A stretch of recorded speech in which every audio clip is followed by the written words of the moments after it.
rebirth of DEI. We're staying with DEI, man. We only got with the D and the E last class, and we didn't get with the I and the B. I didn't add the B in to the title because people don't really think about that too much. So why don't we do this? Why don't we start with you all and introduce yourselves, and then we will go from there. My name's John Massaro. I'm a sophomore, and I'm from Syracuse, New York. My name is M. Villafana. I'm a first year from North Carolina. Hi, my name's Liam. I'm a first year, and I'm a biomedical engineer. My name is David Lyons. I'm a sophomore majoring in cybersecurity, and I'm from Lansdale, PA. Lansdale, PA. All right. Is that what that big garden store is or something, right? Lansdale, isn't it? That's like Vineyard Vines. Oh, yeah, or something. All right.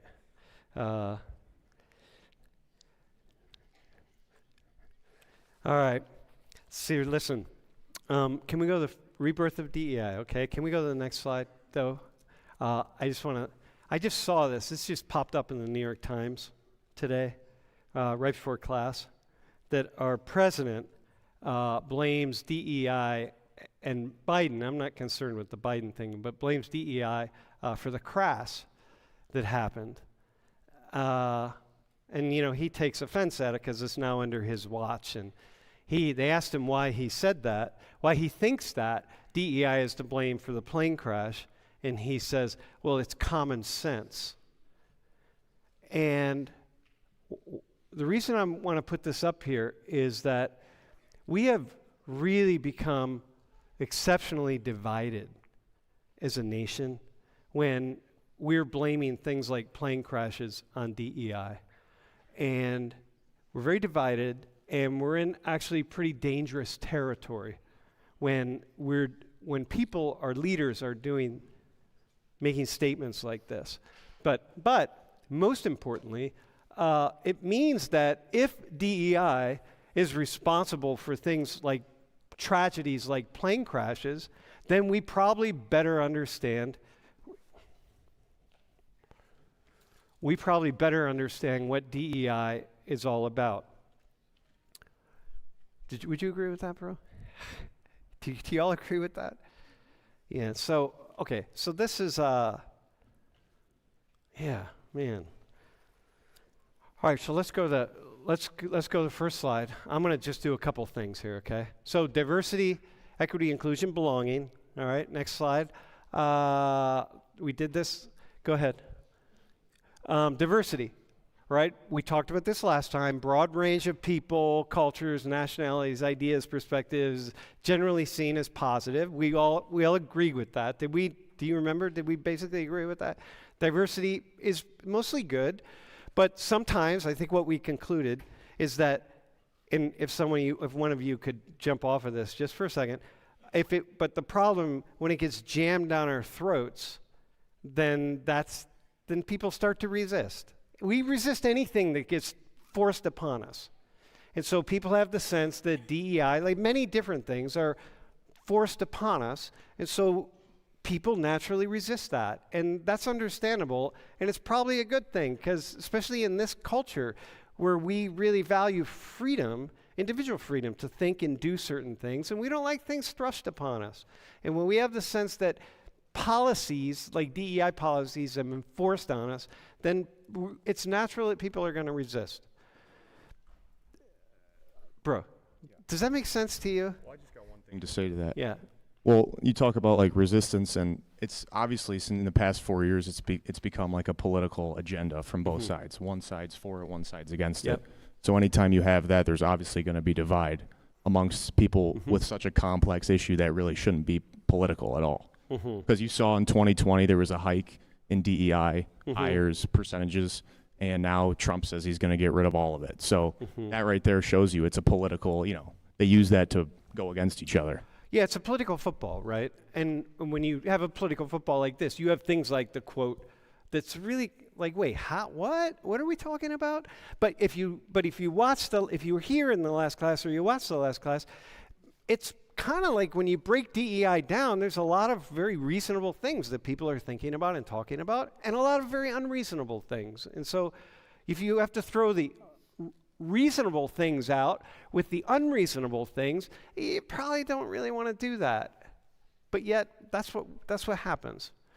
Any other just thought on that? Yeah. I think that sometimes with DEI, a lot of people think it's unreasonable, but like they kind of ignore the past. And so now that we're in a new generation, everybody's like, okay, you can just grind to get where you are. Or like if you're an immigrant, like you might have some things that kind of go against you, but the mentality is like grind, grind, grind. But like as a foundational Black American, people from my ancestry have kind of been like trapped, I'd say. And so you like systematically, I guess. And so you can think of it like systematically, mentally, economically. And so you'll see a lot of these things that like kind of hold a lot of people back, my people in specific, or like people that are native to this area. Okay, listen, let me just help you with something, right? You just said something, what you said was really important, but the way you said it actually put a certain wall up. So some people, right? Some people of your ancestry, right, have become fabulously wealthy.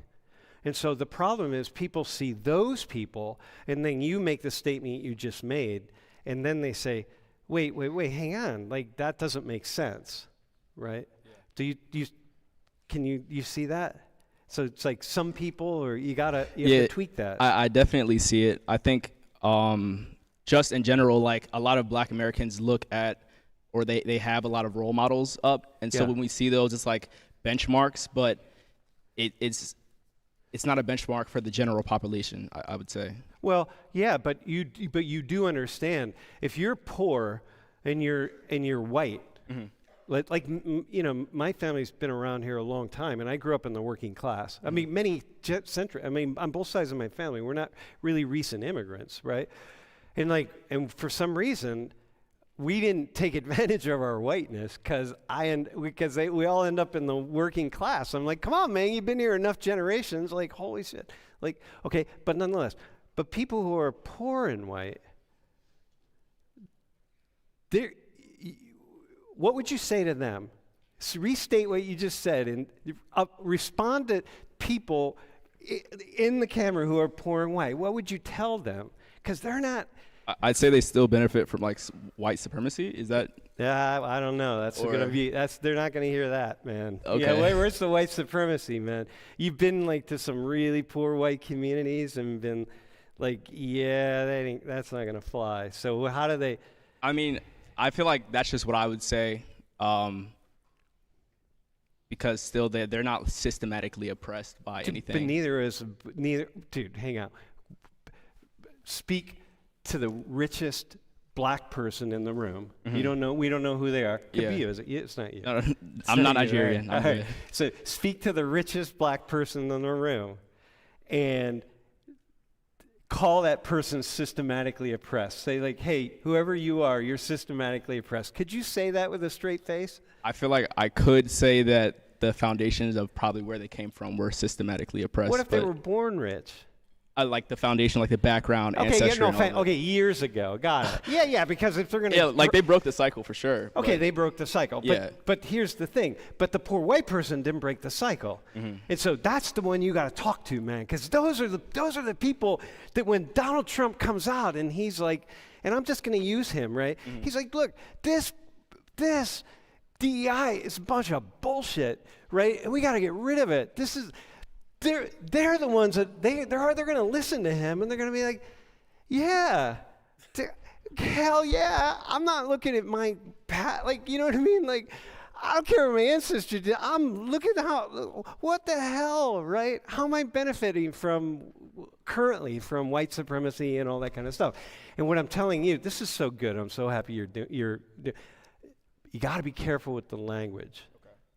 But you got to be careful with the way you frame it. So we're gonna. Do the two of you have anything to add here, or should we go? I have some to add. All right. So I don't think a lot of people think about this aspect of DEI and how it actually may be hurting, like a marginalized or someone that's not as privileged. Well, let's just say quote unquote privileged. Okay. If you have two people that are equally qualified, right? Yeah. But one person got the hire because it was, we'll say, a DEI hire, right? Yeah. So they're thrown in this workplace where they're not familiar with everything. Yep. The other people around are gonna they're gonna think of them less, or they're not gonna be as for that person. They're gonna what's the word? But like, Feel some kind of way about them. Okay. yeah, but they're almost like doing them an injustice by just giving them the job for DEI. Okay, good. Because they're not prepared for that. Okay, and it's gonna set them back even further. Awesome, man. Okay, now we're going to go to the next level. Okay, we're going to bring the two of you in a hot minute. So we're going to go to the next level, right? Go to the next slide. Yeah, Jamie. I'm going to go there right now. Yeah. So listen. So here, So listen. Here's an assumption. All right. People want fairness, okay? People want fairness. All over the world, people want fairness. We want to feel as though we're competing with other people and it's fair. Or we want to feel if we live in a society where certain families have more power than other families, and that's part of the culture, then we can believe that and it's fair, okay? You know, so like in the Middle East, you have, you know, the royal families. You think in Saudi Arabia, you have the House of Saud. I mean, you have certain families that are just, the family has a certain amount of power, man. If you're not in the royal family, you just know that. And it's just part of it. And you're not fighting it every day. It just is what it is. And that's fair. That can be fair. It's all right. So we want fairness, okay? So here's the thing. What happens when people, what have the four of you learned, each one of you learned when you went off to college, it's not what you do, it's who you know. It's like who you know is really, really important, right? And why is that? And why is that? Why is who you know really, really important? 'Cause like you network and then you use them to get to like higher positions that you wouldn't be able to yourself. Yeah, to get to new positions, right? And so you know them, and then what do? Like, you know me, and so now I'm familiar with you, right? We texted back and forth about, you know, you volunteering today, you got me. So, like, you have an in with me, right? So I know you somehow. Like, okay. So what if I help you out in some way? Is that like, you need an internship, and I get you an internship? Is that a good thing? Yeah. It's a good thing for you? Good thing for me, yes. Is that fair? Well, I think because, you know, I took the extra level to volunteer, I think that it would be fair. Fair. Oh, because, and then that's enough to know that you're the smartest person for that internship? No. The most qualified? I think that if you have the drive to do something like this, I think that you're more qualified than someone who wouldn't want to volunteer. Okay, so see how your brain just operated, right? See how her brain just operated? She came up with this random thing to say, would be the most qualified person for the help that Sam's going to give me for this internship. This based on nepotism. It's based on her knowing me and me knowing her. And I'm going to get her this internship. And see how her brain did that? So she's now suddenly you're the most qualified person, right? I mean, like, you're not the most qualified person. For sure you're not. Like, we have no idea if you're even qualified at all. But with nepotism, it doesn't matter. I think that's like unfair because I think if you give someone an opportunity, you expect something back from them. Like, yeah. And because you gave her, for instance, an opportunity, I think you expect her to do good work or something for you. And yeah. I mean, you're just giving off just connection that she's going to give you something in return. Okay. Exactly. So we have a whole thing, all four of you, the entire class came off to college and learned, hey, it's not what you know, it's who you know. Meaning that it's all about unfairness. So what you want to do is you want to meet people and you want to engage with them. You want to get them to like you somehow. You want to get them to believe that you're just moderately or at least at a basic level you're qualified for something. Most internships that any of you are going to get, you're going to be qualified. You just need to have a modicum, just a base level of, you got to wake up in the morning. You got to show up on time. You have to be able to tie your shoes and tuck your shirt in and that's it. Comb your hair, do whatever you got to do. Take care of yourself. brush your teeth, you're good to go. You're qualified. Okay? So it's who you know. But my question is this, bro, John, why don't we talk about that? Why is DEI unfair? But that's not unfair.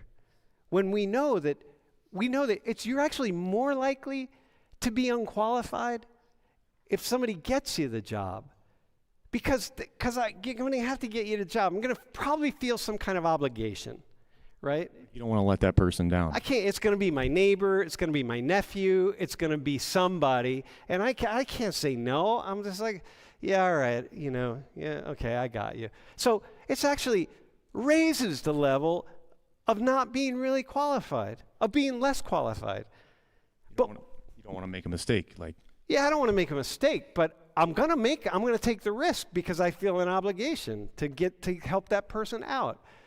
And so you got all these things that are happening that are based on obligations, nepotism, running the risk of not being qualified. So then the question becomes this: why is it that you made the point that lots of people say that one of the problems with DEI is these jobs like this that are based on, say, like numbers or something like this, is people feel like, people aren't going to be qualified for them. But we never say the thing about nepotism because we do what M just did, right? M just did, once I get it, I'm going to justify in my mind that my uncle got me the job at Merrill Lynch, got me the summer internship at Merrill Lynch.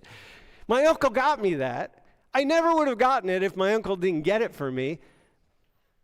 But M just showed us, I must be qualified. I'm the best one. Like, maybe this is kind of what white people think. Dude, now we're going back to David here. David, maybe that's what white people have been doing for the past several centuries. You know what I mean? Like, this is the systematic stuff. Right? This is where the stuff comes in. Does that make sense right there? Yeah, I agree. Does that sound better than the way you said it? Did I make a much more? I think I made a more convincing case. Yeah, I'd say my fault. You tackled like a different kind of aspect of it. Yeah, different aspect of it, and I actually you got to get through some of the. Poor white people, you're like, dude, if you're less likely to have an uncle who's going to get you the job at Merrill Lynch.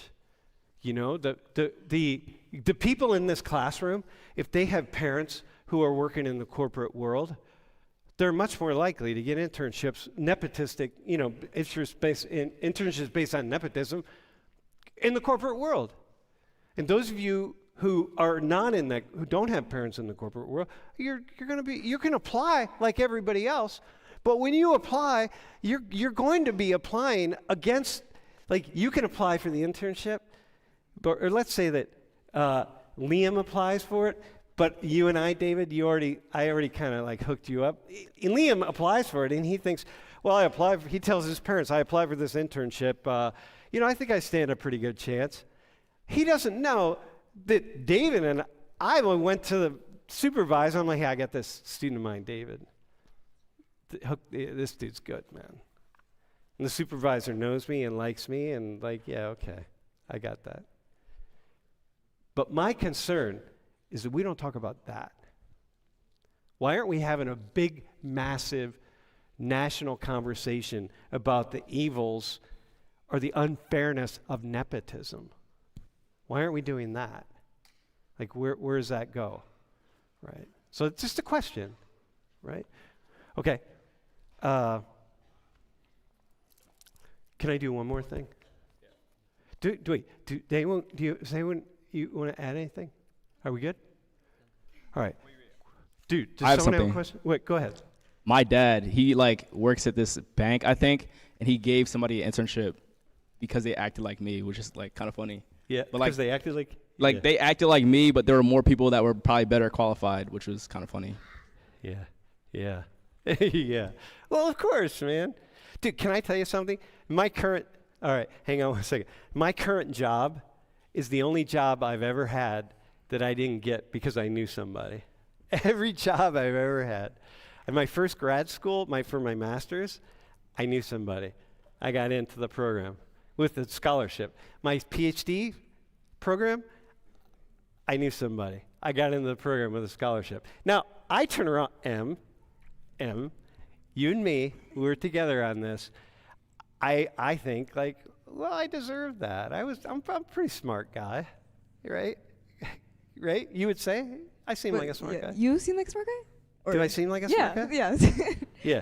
Yeah. But can you imagine there were other people who were smarter than me? Probably. Yeah. No, there were. Trust me. I graduated my BA with a 2.9 GPA, my friend. All right. Fun. There were plenty of people. I scored in the 51st percentile on the ACT exam. So, like, 51st percentile, I'm above average, man. All right. All right, go ahead. So last class, you brought up the specifically the example about the Native Americans and how they were forced out of their land, and that was unfair at the time. And so to consider that, like, that was unfair and we got the advantage by doing that to them, and now it's unfair to kind of give them a helping hand going the other way, why is it suddenly a matter, like, we care about fairness at this point in time when it was not fair then when we first did it? Right. What happened that we suddenly care about fairness? Yeah, like how it's not fair. It's not fair to me when it affects me, right? See, black people, black and brown people have the same thing. They're not crying. Hey, they're not. Many people are going to do a variation of what M just did. It's like, well, that's not fair because it benefits me. That's how human beings are, right? That's how we operate. Yeah, it's really funny. It's an odd thing. So listen, I'm going to go, if I can go with, can you stay on me, right? Can I just want to speak to the stream for a second. I'm not saying that therefore we should have DEI, okay? I've already said very clearly, so much of DEI is unfair and it's problematic and it's wrong, especially when we try to do it as a sweeping policy for everybody, right? And so, but I'm also saying there are some things in operation that we don't necessarily think about. And I'm trying to point some of those out. It's really important that we point them out because, it's not 100% fair.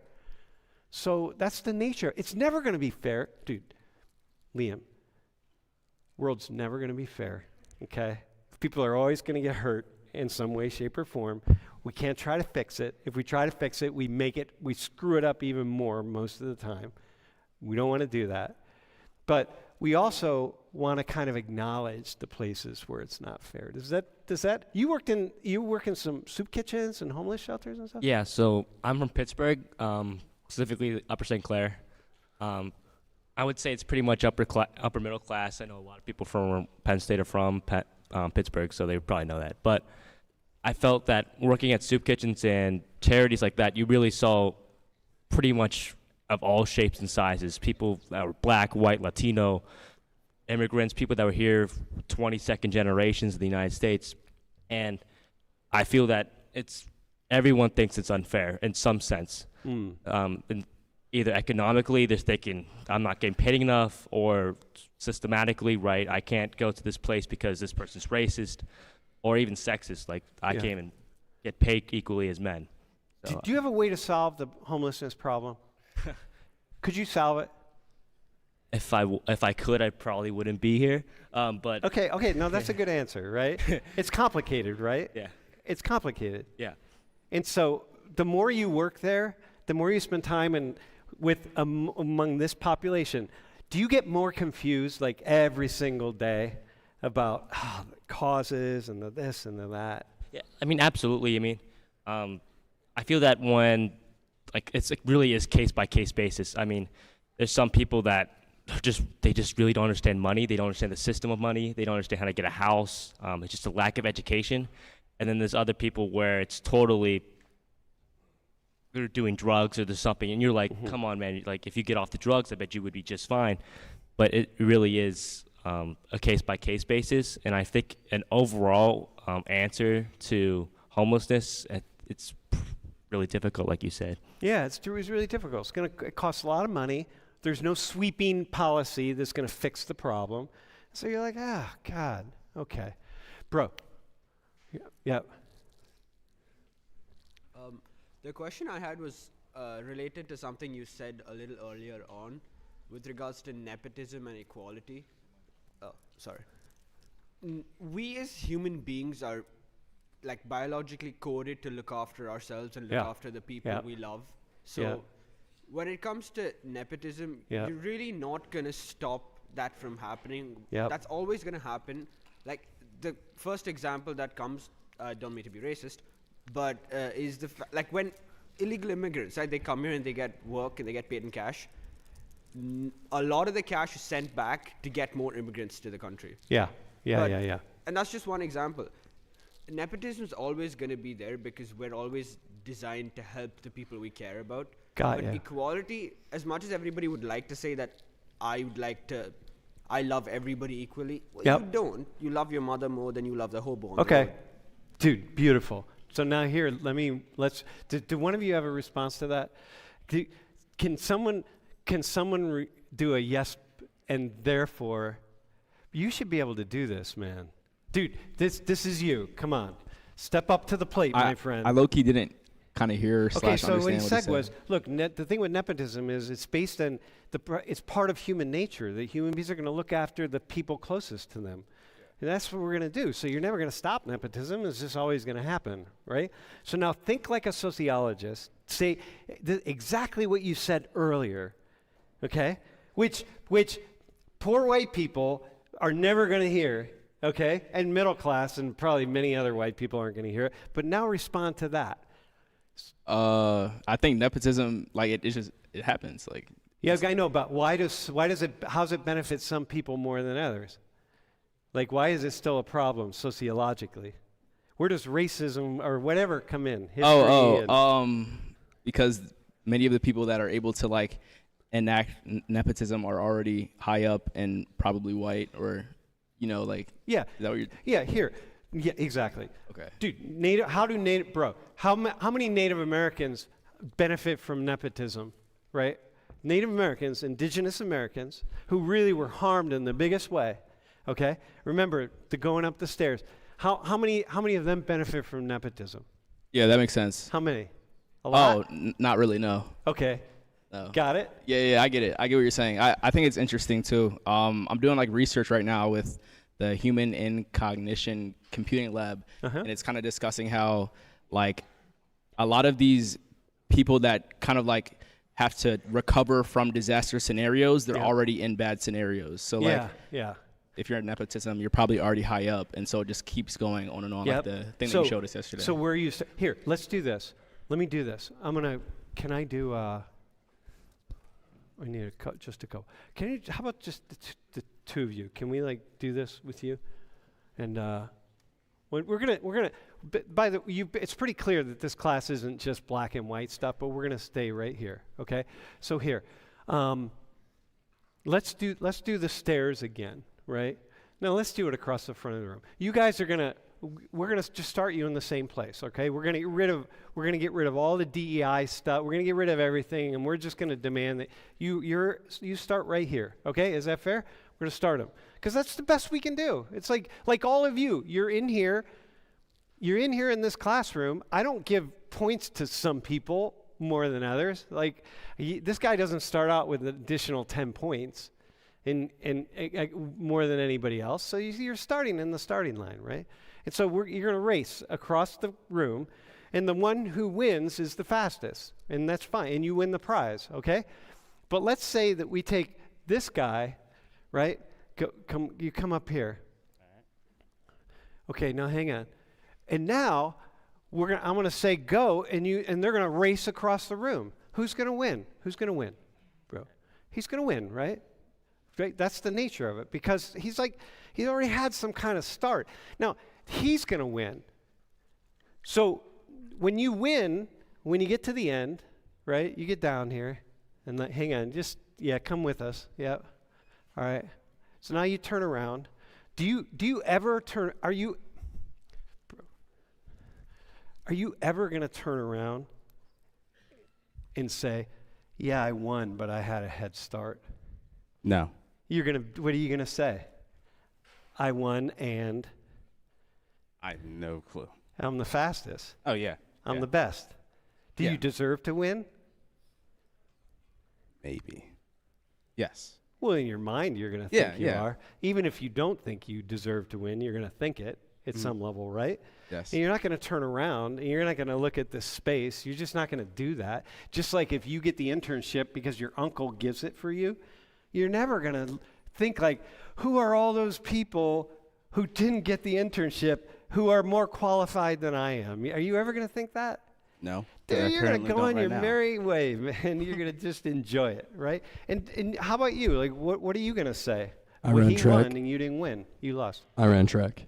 Okay, so you might you know, let's catch up run with it. him. No, what are you going to say when you lose? It's not fair. He started. He got a head start on top of me. Ah, and so what should we do about that? Equity. Okay, so he wants equity. He thinks it's not fair and you should do something. What do you say to that? Remember, you just won, so you're sitting in the winner's circle. I mean, I'd probably say I already won, so it's fair to me. So he doesn't care.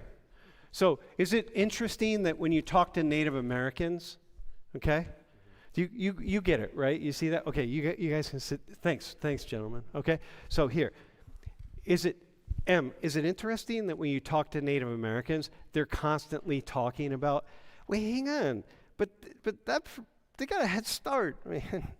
Like, you got to look at history. Is that weird? Is that weird that they're always saying, like, you got to look at history? You want to know why we're so poor? You got to look at history. I mean, I don't think it's weird. It's true that, like, you know, white people did get a head start. Well, yeah, somebody did. So when David said what he said earlier, remember he was talking about, like, white supremacy and all those, like, buzzwords. Just be very careful about using those words. It's good. I know what you mean, but we're trying to get people to see something here. So, you know, it's good. Does it kind of make sense that people of color are so often talking about history, structural stuff, and Yeah, I think it's, because it's talked about so frequently. Like, everybody talks about that. but It's not just them. It's political parties. yeah. Okay. Exactly. Yeah. It's everything. So it's not just a focus around them. I think Okay. everybody makes a deal about that. Okay. I'm not saying it's not a deal, but it's emphasized. Yep, it's emphasized. But it makes sense to you that it's emphasized, right? Like, given the race right here, that the person that loses the race would be like, okay, I lost the race, but hang on, that wasn't a fair race, man. Like, come on. Like, stop calling that a fair race. It wasn't a fair race. Like, does that make sense? Makes sense. So so here's the thing. So now you make an argument for why it is that with the history of racism in the US, okay? It's because there are people right now on the stream, guaranteed, right, Jeff? Probably. Jamie, who are saying, like, yeah, but you can't go backwards. Yeah, you're right. You can't go backwards. So the person that lost, bro, he's not going to just stop and then go live and become a drug addict. He's going to still work hard. Everybody does the same damn thing. He's going to pull himself up by his bootstraps, and while he's, like, still trying to run to win the race, and he's going to do what he has to do, man. That's the nature of it. That's what people do. But the whole time, he's pulling his bootstraps up, going like, yeah, but that was an unfair race. But whatever, I can't do anything about it, so I'm just going to keep working my tail off, and there it is. But it was unfair. Damn it! Like, can you just admit it was unfair? That's it, right? So can you? It kind of goes back to my first point on how, like, if you just give that to somebody, it might seem good in the instant, but what about, like, I wish there was, like, numbers we could look at, like, from a DEI hire 5 years from now. Like, how many of those people actually got promotions in the workplace? Or are they thriving in the workplace? Or their coworkers resent them, and it's not actually a good environment for them. Okay. So it's actually doing them an injustice. Yeah, same with nepotism. If that's the case. No, same with nepotism, right? Because we all have stories of, like, that's the boss's nephew. Yeah, he's quite a fuck up, but whatever, we tolerate him. Same with that. You know, it's the same thing, which is why you really, I don't know if you really, those of you who've gotten jobs through nepotism, for me, for example, all my jobs I got through nepotism, but okay. But that's one, but when you hear people say that, so you're saying the problem with any, like, a big sweeping DEI policy is you can't just try to fix the whole thing. Like, we can't just give everybody that looks like, bro, what's your name? We can't just give everyone that looks like, from Devin's background, points or something, right? We don't want to do that. So it's like, whatever. If we try to do that, we screw it all up. That's what you're saying. But it's like another thing you could think about is like a standardized test. Yep. So you have someone, we'll say quote unquote privilege, if that's what we're going to say. So they get 1,000 on, we'll say, the SAT. Yep. And then you have a kid from a underprivileged community. They don't have enough money, right? They score, we'll say, 875 on that same test. Yep. So that person has to go to school every day, and they have distractions. Yep. They have, maybe they go home and they got to take care of their brother and sibling. So there's a lot, and they were still able to, do pretty well. But you still have to find, like, the line in the sand, and what is that line? You can't accept everybody, because then you're taking away from the people who are 1,100, 1,200 plus who would be great in that profession. So that kid who scored 875 and had to jump through all those extra hoops, man, that kid deserves something for all of that. That perseverance, like, you know what I mean? But what happened? So do we all agree on the street? That kid should get something, right? Like, for me, okay. But the problem is, and this is where you would say, if we take a whole group of people, we say we're going to give all black people, or all Mexican people, or all Native American people, or something, right? We're going to give them something to move them up. And we're not presuming that people are unqualified. We're not talking about that. We're talking about just even in the playing field. So if we try to do that, it's just like, God, we'd mess it all up. And that's part of what DEI has become very often, is just giving these sweeping benefits or sweeping things to one person.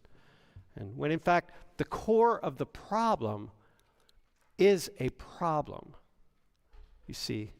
But bro, you got to remember that when you're talking, like, once half of all black people in the United States are middle class, okay? That's really, really important. So you got to start right there. And then of the other half, you got people who are wealthy and you got people who are poor.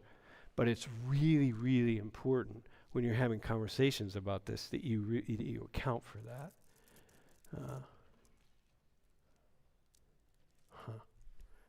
Dang. All right, man, I haven't even gotten anywhere. All right. Bro, do we have a question from the stream, by the way? Or Key, do you have a question? You have a question, bro? Yeah, go ahead, man. I was just going to say, I think nepotism was a really good point, but I think another one that goes along with that is, like, legacy admissions to college. A lot of same politicians that are complaining about DEI probably got their start because they got, their fathers to admit them to the Ivy League schools, and then got on a track to be career politicians, and then the same ones complaining about DEI initiatives today. Yeah. But every time there's a political disaster, we're not blaming it on legacy admissions. Yeah, we're not pointing fingers in some places. Why do we point them here? Why do we only point them in this one direction? Which, mind you, it doesn't mean don't point them in that. So does having parents at Penn State make it easier for a student to be accepted? No, I don't think so. No, we don't have legacy admissions in that way. Well, it does if their parents have a lot of money. If your parents have a lot of money, it definitely helps to get admitted to Penn State, right? Do you think it does? Wait.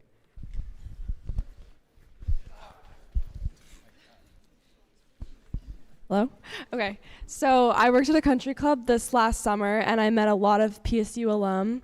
And there was this one person, I will not name names, but his wife went to Penn State, and she made many generous donations to the athletics department.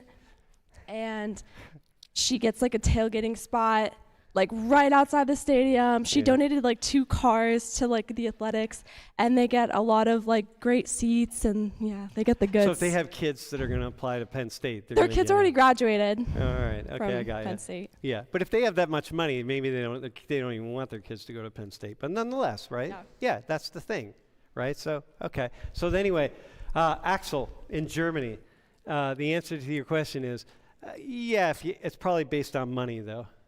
All right, man. So you have another one? Yeah, bro. Yeah, so I was wondering if you've ever heard of the boots theory. What theory? The boots theory.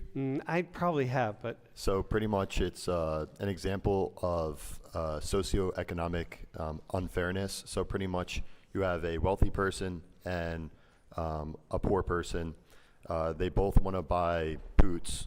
And so the wealthy person buys a set of boots that are $100, but they last them 10 years, versus a poor person buys a set of boots that are $15, but they only last him like a year, year and a half. Yeah. So over 10 years in time, he's actually spending more money. The poor person's spending more money than the wealthy person, because the wealthy person decided to invest in a better pair of boots. Yeah. So I was wondering what your thoughts are on that, living in a country that's built on capitalism and invest in self-investment. Yeah. Does anyone want to respond to that? Bro, Liam.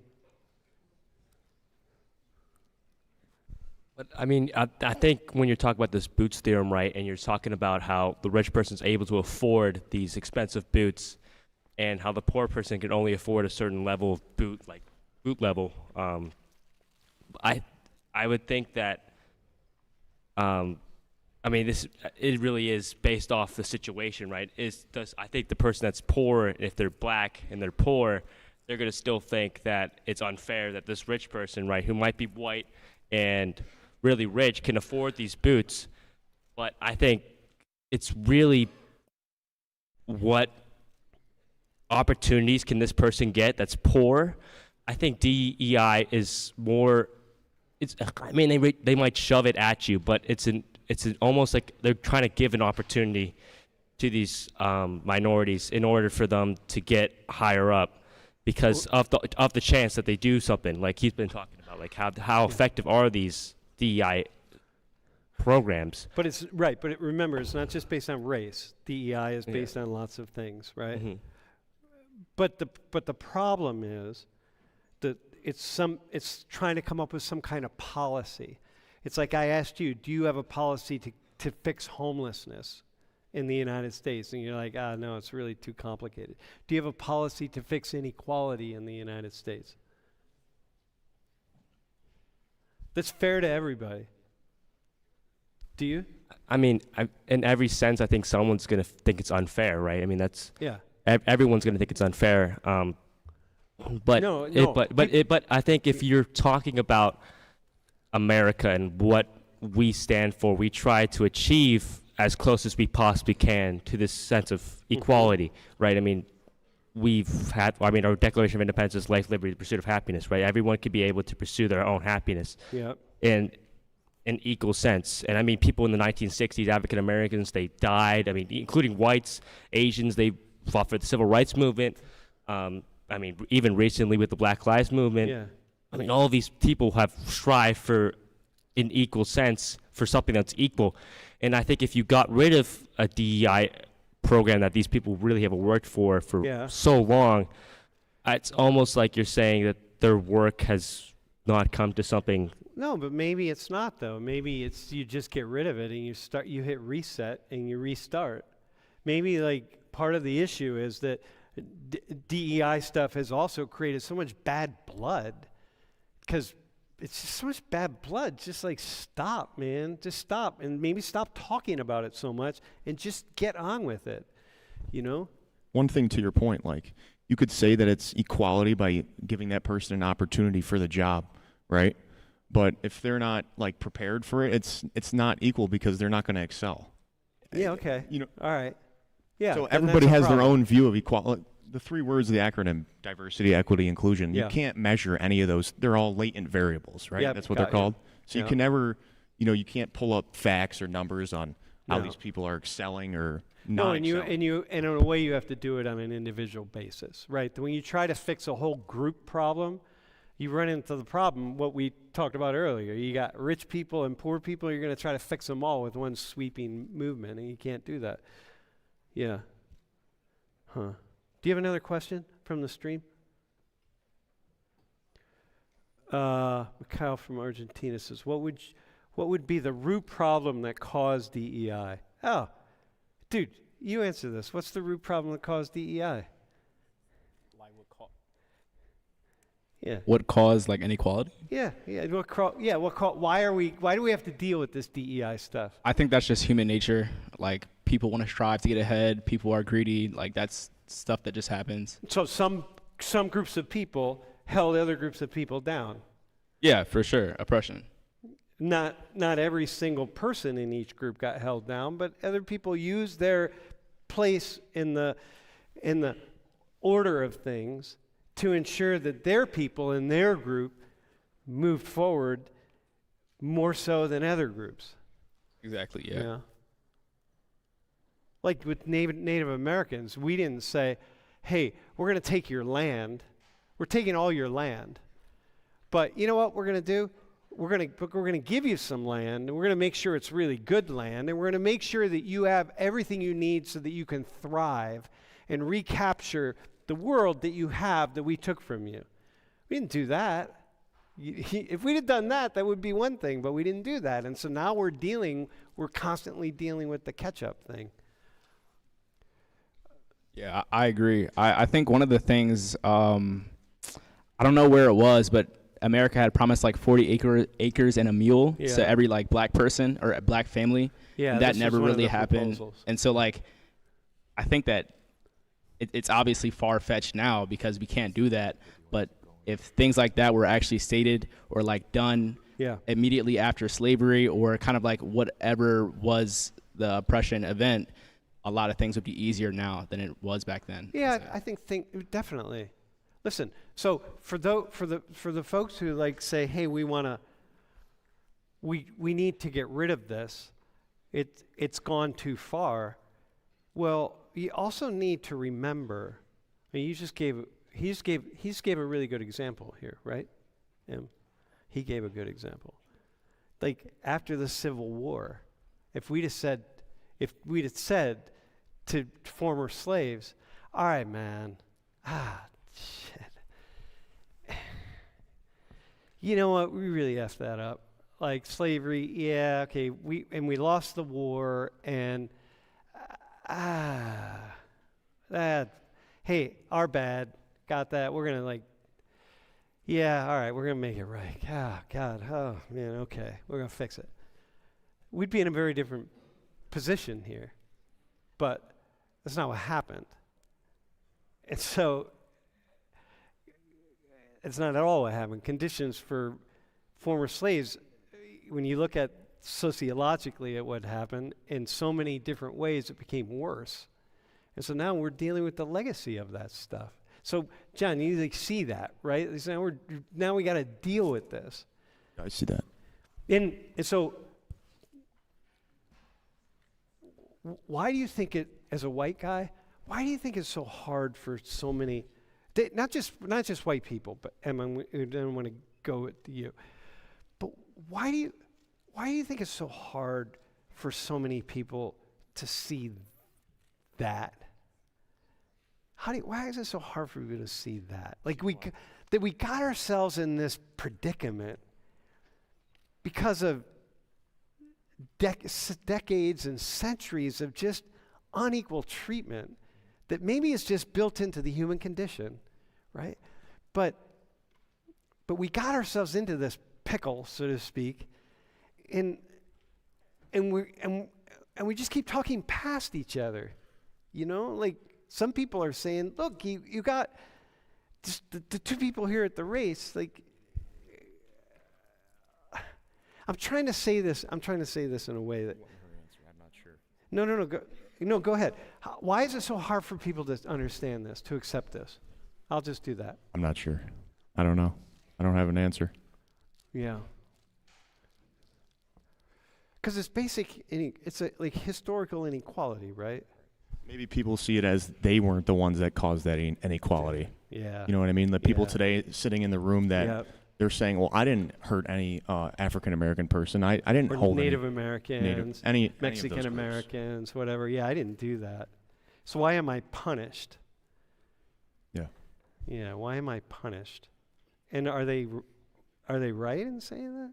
Is that acceptable for them to say that? I think it is acceptable. Totally, me too. Totally. Yeah, why wouldn't you say that?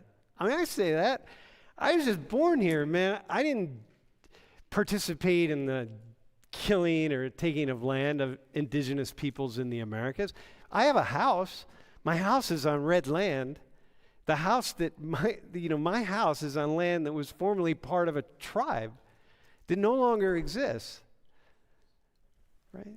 So like, but am I responsible? How responsible should I feel for that? I don't think that you have to feel responsible, but I feel like just because like the people now didn't like do anything like inherently like harmful, like I don't know, that doesn't like erase the fact that you do live on that land now. Okay, and it's so what would you have me do about it? What should I do? I hear that, I'm open, it's like, yeah, that was a tragedy. Oh, this is really terrible. What should I do? about like your house? Yeah, about the whole thing. Like I'm doing well. Look at me, man. I'm in these nice clothes. Today's the first day I wore nice clothes, so I gotta like keep pushing that. So it's like, like how should I think about this? I mean, in the regular like average person, like day to day, not like in a work setting, I guess. There's not much you can do. Mm. It's already done, you know. But what you could do is, I guess, like, I don't know, not be ignorant about what happened. But what would mean not being ignorant do? How's that help Native peoples, right? How's it help? This guy, do your parents own a house? Yeah. Okay, so they own a house on red land also. Okay, whew, good, I'm not alone. All right, man. So both of us, you grew up in a house that was on land that was stolen from other people. Same with me. So what are you going to do about that? Just think about it?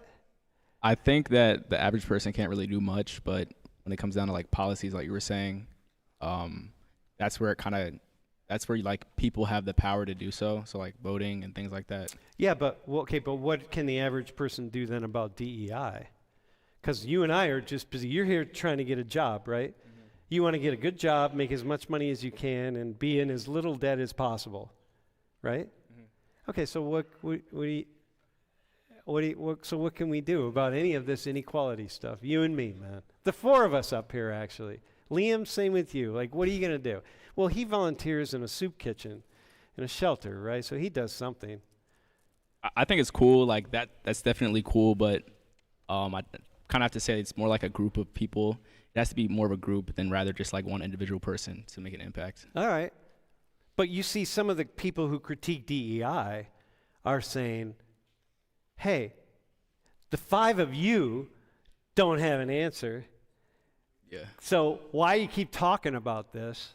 Because like you don't have an answer. And like, why are we still talking about this? And all you can do is come up with these sweeping generalizations for something we should do. I don't even know what the hell we can do. What are you going to do? Oh, like I honestly just think like trying to reform the political system is kind of. It sounds to me like we need to reform the economic system. Definitely. But how are we going to do that? How's that going to help anyway? How's that going to help? Yeah. I think that when you reform the economic system, people can make better choices and live a different lifestyle. But also there's a bunch of underlying problems as well.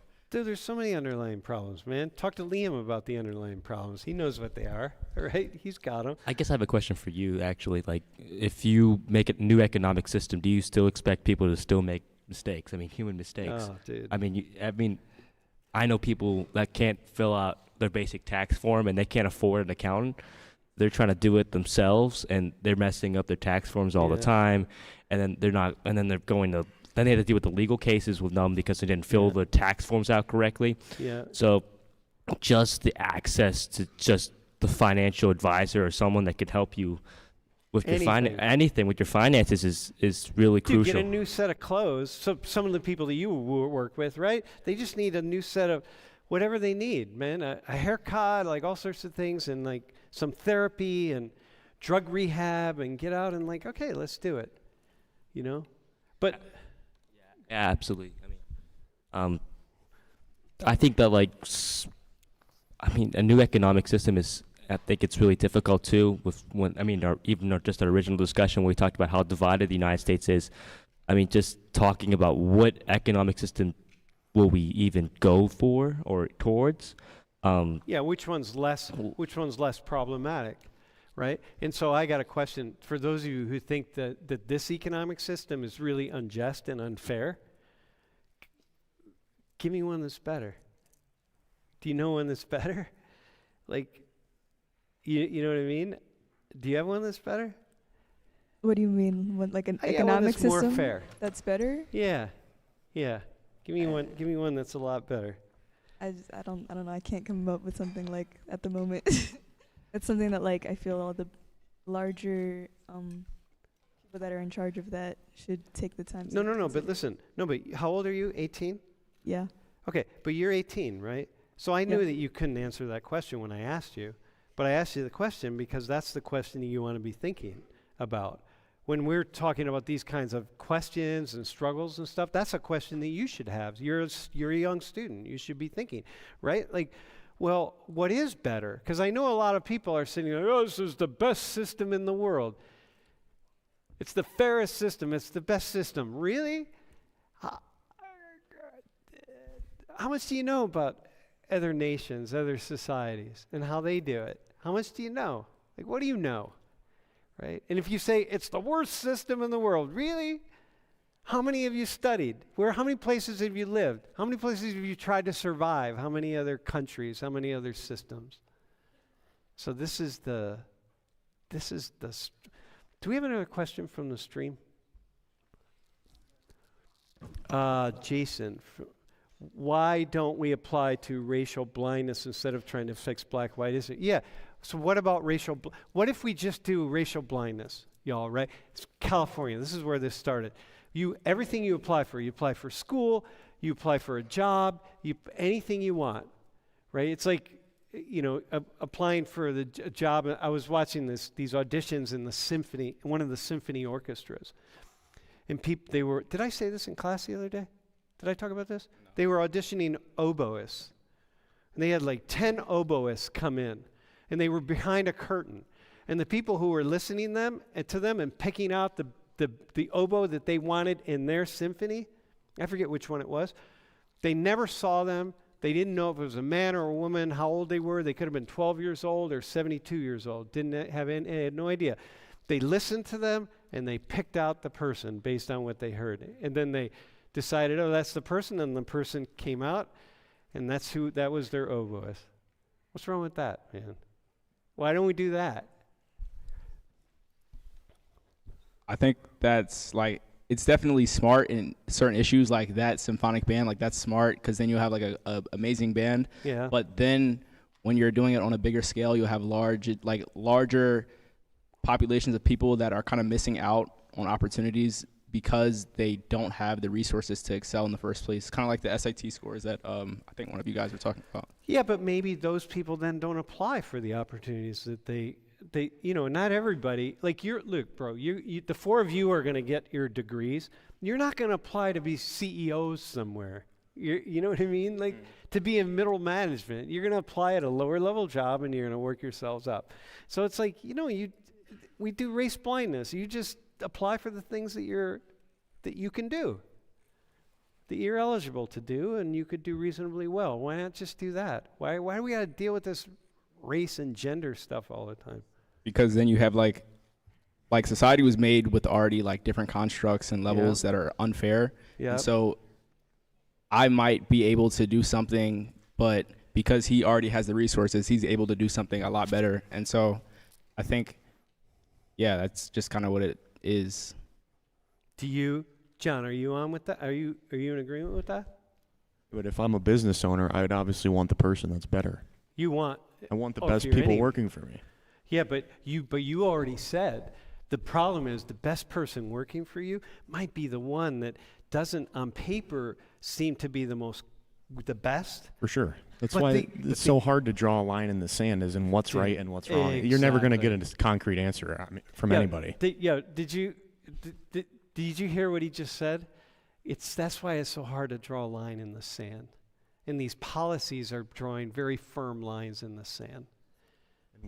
They draw the lines for us to make all of us divided instead of talking about it and coming up with better solutions. Right. So then you get somebody like the administrators. So you vote for one person or not the other. Or you got administrators at Penn State. They decide, okay, these are the students we're going to admit at Penn State, the graduate students or the undergraduate students or whatever. We're going to decide that for you. It's like, you can't decide that for us. Like, that's not. By the way, can I just say something? You guys know that household income is perfectly correlated with how well you do on the SAT. So as your household children with higher household incomes, as the income increases, their scores in the SAT increase. And then you think, it's perfect correlation, right? So the people with the highest scores on the SAT on average have the highest household incomes. Now, it may be, here's where you got to be careful. Right? This goes back to our very first conversation. Some people, the person with the highest score still might be the poorest person with really low household income. Mm-hmm.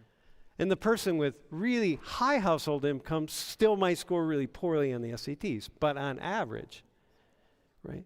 So what the hell? How fair is that, man? How fair, is that fair? That's how it works. Household income, SATs. How do you like that? I don't think that's fair, but I think it just correlates with the fact that like they make more money, so they have more resources to get better scores. So what should we do about it then? Not sure. Yeah, what can you? Okay, you're not sure. Good, correct answer, my friend. Much to do. Yeah, correct answer. Okay, but go ahead. What should we do about it? Help the lesser privileged ones to get better scores. I don't know. Maybe that's one thing. That might be one thing. We offer like tutoring for people from low income backgrounds. It's like, hey, we're going to give you some tutoring for your SAT and ACT scores or something like that. Like, all right. Bro, would that be fair? Like, really, you see that and you think, oh man, we want to make sure everybody gets a good shot here. So like, yeah, we're going to offer some special services for people with lower income on average, right? Is that fair? I don't think it's unfair to help people and trying to give them an opportunity to. I don't think it's unfair to maybe, like in the school system, what are the people that aren't doing as well in these SATs? What are their school systems like? How many fights break out in the classroom a day at that school? Okay, that's a really good one. I want to go back to this other one really fast. What if we decide, hey, we're going to pour resources into people at the lower income levels so that they have opportunities to really improve their SAT score, but we find out that, but it's the lower income, it's the people who have like certain situations at the lower levels that like they are able to take advantage of that in ways that no, I can't make that argument. Sorry. Dude, are we wait, do you have another question? Sam, there's one up there. All right, go ahead, man. Sorry. To preface this question, I would like to say that I am in favor of meritocracy over nepotism. I think it produces a more efficient system in business and politics. But my question is more of a scenario. Let's say someone worked their entire life motivated to build a better life for themselves and their family, and they attain a high position. Why would it be unethical for him or her to use that status that they earned to help those they care about? And why should someone else be entitled to that position purely because they are the most qualified? Dude. Where does your responsibility to your family and your Yeah. people end and nepotism begin? Yeah, this is his question. How about that? What did he say? Your parents worked really hard to get to the top, and they got to the top, and they're going to help you out, right? And so he's saying, like, what part of that is unethical? That they're going to help you out. Like, they worked really hard, they got there, and they're going to, like, okay, I'm going to make sure that. I don't think there's really anything wrong with that on both sides, though. Yeah. I would say. Yeah. Yeah. There's nothing, bro. That's the problem. That's where that's why we're here having this conversation. Because wait, is it what time is it? Yeah. Wait, just give 1 second. Bro, it's not in any way unethical or in any way unfair. That's the nature of life. That's how we operate. We're just doing the best we can. You know what I mean? God. We good? All right, y'all, listen, man. Hey, can we have a round of applause for you all? Nice job. By the way, wait, can I say something here, though, real fast?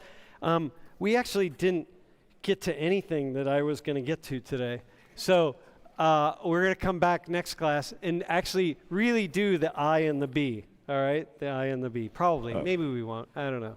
Those of you guys who wanted to say something, I know there's like 5 people who wanted to say something but couldn't say it. Just maybe like come to me next class and I'll like remember like where you guys are at. All right. Thanks, Guy. All right, everybody. Hey, nice job. Seriously, good job. Yeah, nice job, man.